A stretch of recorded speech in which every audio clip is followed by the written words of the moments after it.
Anastasia Ketchen is an artist, an actress, a writer, a poet, and a mother, and she has a story to tell. In this special edition of Quintin's Close-Ups, I sit down with her one-on-one. And be sure to download the free Quintin's Close-Ups app in your Apple or Google Play stores. Oh, Anastasia. Hi. It is so good to see you and meet you. Yes, you as well. Thank you so much for having me. Anytime.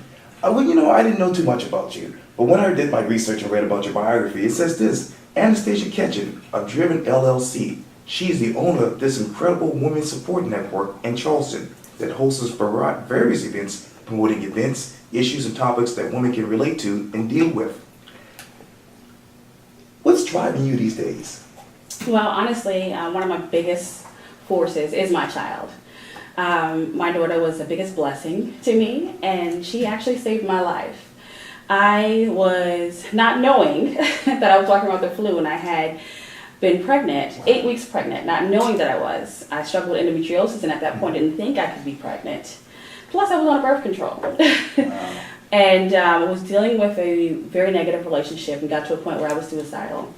And literally the evening that I decided I was going to end it all, I fell asleep crying and woke up with this really vivid dream, called a friend, and they said, it would be interesting if you were pregnant. I took 4 pregnancy tests, 5, and 4 out of 5 said that I was pregnant. Wow. And at that point I decided something had to change. My life at that point wasn't worth much to me, but the life of an innocent child who I didn't think could come into this world was very important and valuable. So I knew there was something I had to be done. Wow. I had a purpose. She gave me purpose. Purpose. And when you look at her right now, what goes to your mind? What goes to my mind is I have to keep going. I have to keep pushing. I have to spread the message to other women that may be, say, in a domestic violence situation, or a woman that may be struggling from depression, like postpartum depression, any woman, that their child's life is it's priceless. But she gives me the motivation and inspiration I need to keep pushing.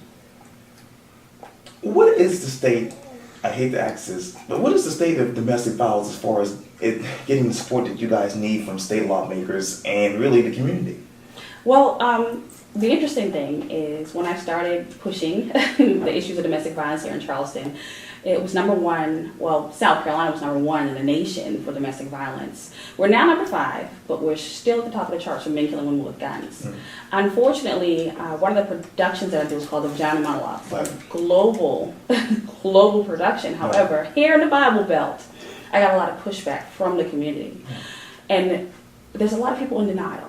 The biggest thing right now, the most important thing, is to create a sense of awareness for law enforcement to maybe join in a partnership and let people know that this is real. They do workshops throughout the city, but there's a disconnect there's such a negative relationship right now between law enforcement and the community.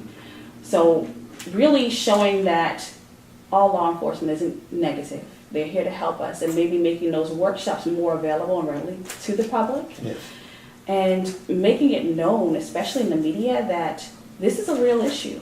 It's a huge issue, and something has to change. I know that you basically said that, hey, you got a lot of pushback here in the Bible Belt, and there's a lot of denial. And from what Kimberly Bone was telling me, you're bringing it back for a second year? Yes. Why second year? Well, because it's important. The first time that I did this, I gave away a lot of seats. I haven't been making money, which wasn't important to me. I've got to live. Right. Yeah. But what was important to me was the message. So I brought it back because after the first year, and this is actually within this next year, our 4th time doing a production, because I've done it twice a year. And I've gotten more people each time. This time, we're actually doing it this Sunday, and we've sold out. Wow. We've sold out of our tickets, and we still have people wanting to purchase tickets. Sure. So they have to wait till February, because we do have it coming in February. Okay. But it was important to me to continue delivering the message. And I think telling my story helped, because a lot of people, it's not even necessarily that they're just in denial, but they don't realize they're in a negative situation. When you've been in a cycle of abuse for so long, you think it's the norm. And it might have started in your family. There's a lot of negative things that have been taught to us as children. Women have a place. If you do something wrong, then what did you do? The man's just being a man. there's no question about what her position is and that she may be a victim, yet alone the children who are witnessing this. So it's important to deliver that message that in any relationship, whether it's between a man and a woman and a woman, man and a man, maybe the woman's the abuser, there's different levels of abuse, but abuse is abuse, and we're not alone. That's the biggest thing, is we're not alone. I felt alone. Wow. The vagina monologues, what does that mean to you? At this point, I've been doing this production since I was in college, and it's empowering to me. I've taught my little girl the word, she's 4, but I've taught her the word vagina. Okay. Because I want her to understand that you have vagina. It's important that you don't nickname it, because if anything happens, we need to know what happened. But it's empowering to me because it's not a word that belittles women. It doesn't degrade us. It's a medical term. And it just means embracing and loving all of myself, accepting who I am, my flaws and all, and using those to catapult me into a future of hope. That's what it means to me. And I went back and read obviously your biography, and it says this: Anastasia previously served as an outdoor wilderness counselor and teacher. This was one of her favorite careers. She became quite passionate about working with the youth and their families and saw the results of consistent therapy, community service, team building, and self-discovery firsthand. So tell me, what was it like working with the youth? Oh, there were ups and downs, definitely, but it was the most rewarding opportunity I've ever had. Honestly, it was where my healing began, because I have been in the cycle of abuse for a long time and did not know.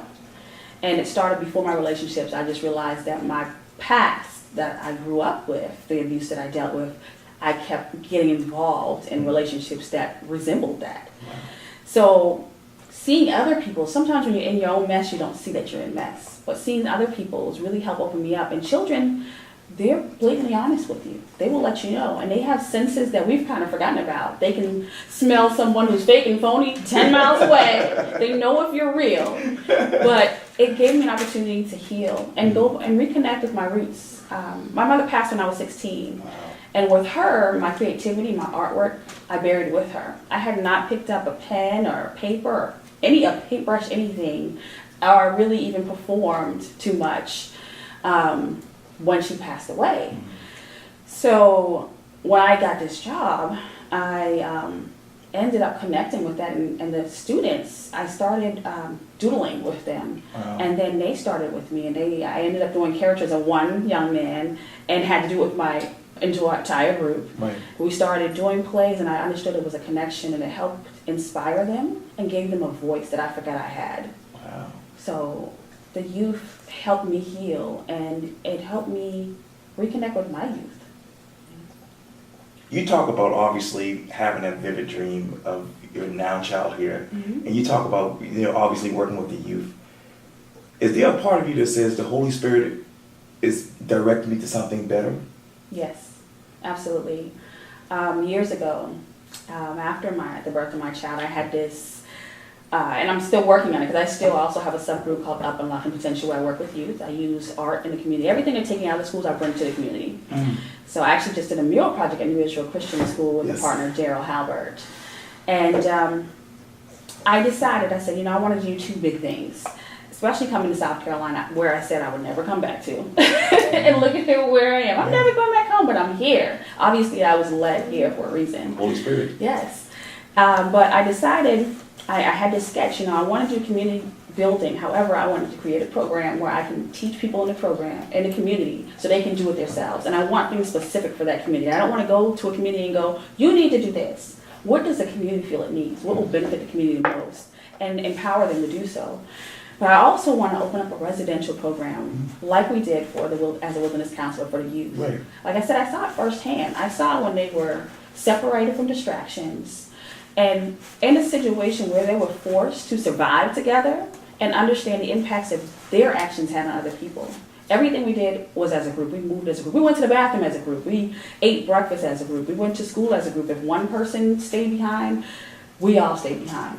We went on the Santee River for 2 weeks. We could not move. We paddled 100 miles in 2 weeks on the Santee River between North Carolina and South Carolina. And we could not do that if one person was left behind. I had 3 opposing gang members in one group. By the end of our river trip, they were riding in a canoe together. Wow. Now, mind you, when they got placed in my group, I was like, okay, somebody's gonna die. We got a Latin King, a Crip, and a Blood. What am I gonna do? But when you're in the woods and you're surviving together, there is no gang. We're brothers, we're sisters, we're working together, and they understood that. And it taught them as a group, not just as a group of boys together, but it taught them that everything I do, when I'm outside of him with my family, this is how I impact them. So it really empowered me and inspired me to know that if this can happen here in this space, what else can happen when it's out of here? You know, what can happen when we take policing out of our school and put our parents back in? And it starts with one. It starts with one person. It starts with a message. Okay. It starts with consistency. So I feel like the Holy Spirit is using me to deliver that message and do it through action as well. And my young lady over there is full of character. She came into this world full of character. She's awesome. She's Yes. awesome. And she does a little bit of everything. And she reminds me sometimes when I get discouraged, my child will literally look me in the eye and say, Mommy, keep going. And I go, where did this come from? Where did such wisdom come from? And I know it can only come from one place. Exactly. Got it. You talk about your roots and not wanting to come back to South Carolina, but a lot of people don't know this. You are a native of Charleston. When you look around this city from when you grew up to right now, what is the biggest difference in your mind? I don't recognize it, to be honest. Gentrification has had such impacts on the community. Like, I'm from Mount Pleasant. I'm a part of the Sweetgrass community. Yes, I'm a yes. Gullah Geechee all the way. Manigault, Robinson, the Ketchen, the Breed, we family, you know? Right. Everywhere I turn, like, I can't date in Charleston because I'm terrified we're related wherever I go. But it was a time where Highway 17 was lined with basket stands. They're still there, but they were full. Everybody was on the road. Right. It didn't matter. It could be rain, sleet. It didn't matter. We were outside. If it was cold, we were in the van with a heater on, but somebody was on the side of the road. Right. And we functioned together. There was still a communal sense of living. That's gone. You know, a lot of the basket stands are empty, broken down. Right. You know, we've been forced out. The marketplace is where we're supposed to go. There's been so much taxation. Sweetgrass grows in the middle of the Highway 17. We can't pick it. We can't touch it. You know, if we do, we can get arrested or fined. And that doesn't make sense to me. I go to 6 Mile, a place where my great-grandmother's sister who struggled with dementia could walk. She remembered how to move from her house to my great-grandmother's house. Now there's residential areas, there's stoplights, there's turnarounds. She can't get that. The last piece of memory she had, they took from her. So I literally go home and every day there's a new building, there's something different. And the people are different. A lot of the natives have moved away, been pushed out. The houses that we knew were the families, you go knock on the door, there's another face. It's different. It's terrifying almost because I don't recognize home anymore. And the people that have come, they're not from Charleston. You know, I get in an Uber and they're like, are you from here? You're from Charleston? It's like, whoa. I feel like I'm from Canada when I tell them I'm in Charleston from Charleston. It surprises them because it's become, you know, so populated with tourists and natives are out, so I don't recognize home. I miss that sense of living. I miss when we can cook one pot of food and feed families down the road. I miss going, you know, as much as I despised it when I was young, I got tired of going on the basket stand. Now I miss those times because those are times where I always would sit and talk with us. Sure. Now children have gone to a point where they're disrespectful. You know, you walk down the street, they don't say hello. That common courtesy is gone. A lot of unfamiliar faces. Places, to be honest, where white people wouldn't go before, we're not there. They are. So things are so different. It's not a place that I grew up at all. Describe to me the following one word: an artist. Describe it, an artist. You. An innovator. Actress.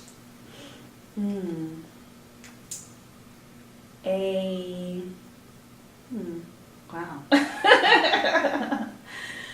An actress. An inspirator. Poet. Poet. Demonstrator. Drummer. A reminder. A published author.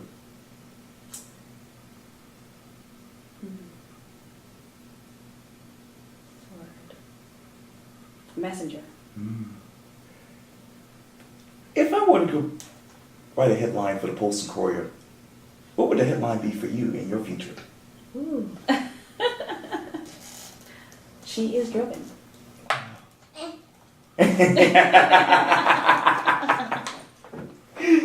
Well, Anastasia Ketchen, thank you so much for your time. I really appreciate this. Thank you. I really appreciate being here. Anytime. Yeah. Thank you. Thank you. And one day I'll be interviewing you. Oh, there you go. We'll do that. Thank you in the meantime. Thank you. Yeah, you're welcome.